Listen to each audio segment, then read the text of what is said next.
Sophia grew up in a cramped apartment with peeling walls and dreams far bigger than her surroundings. Every day, she watched a rich glide past her neighborhood in luxury cars, laughing as if the world belonged to them. She wanted that life, not scraps, not survival, real wealth, real status. When she discovered a billionaire, Adrian Knight, was returning to the city for his company's charity gala, her heart raced. Adrian was one of the most powerful men in the business world, handsome, untouchable, and disgusted by gold diggers. Sophia crafted her plan carefully. She borrowed designer dresses from a boutique she worked at, pretending she owned them. She rented a luxury car for a few hours to arrive in style. Her social media was filled with pictures taken in expensive hotels she never stayed in. She created a whole new identity. Sofia De Luca, the daughter of a wealthy European family, at the gala. Adrian noticed her immediately. Confident smile, sparkling gown, and the aura of someone who belonged in his world. For the first time, Sophia felt like she had fooled everyone, including herself.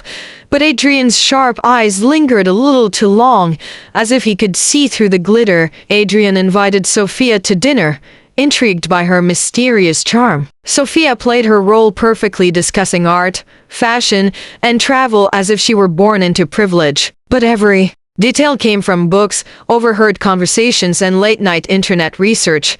Adrian, however, was no ordinary man. He had grown up in poverty himself before building his empire. He recognized subtle signs: her hesitation when ordering wine, her way of hiding her calloused hands, the way she admired wealth a little too much. He didn't confront her. Instead, he smiled. Let's see how far this goes.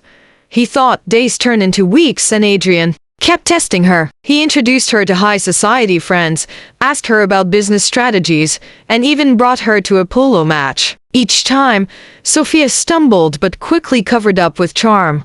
Her heart raced not only because of the lies but because of him. Beneath his cold exterior, she saw kindness, intelligence, and something she never expected to feel: love.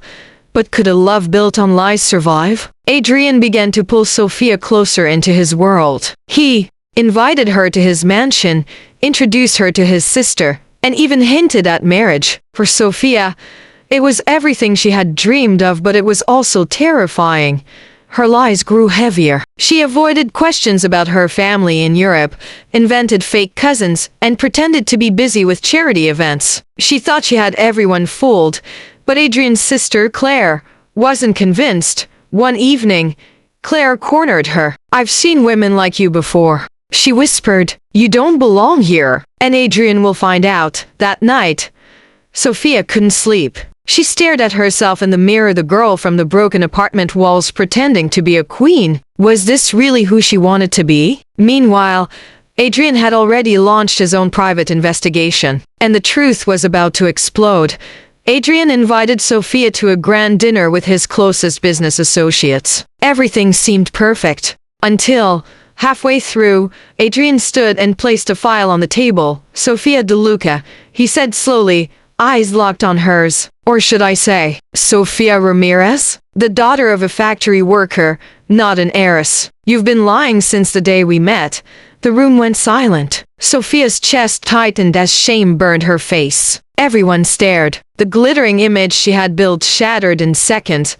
"I should have exposed you long ago," Adrian continued. "But I wanted to know why. Why pretend?" Tears filled Sophia's eyes. She admitted everything: her poverty, her longing, her desperate desire to escape a life of struggle. "I thought if I looked the part, I could finally have a chance," she whispered. Adrian dismissed the guests, leaving only the two of them. For a long moment, he said nothing. Then, to her shock, he smiled faintly. "I already knew," he confessed, "but I wanted to see if you had the courage to tell me yourself."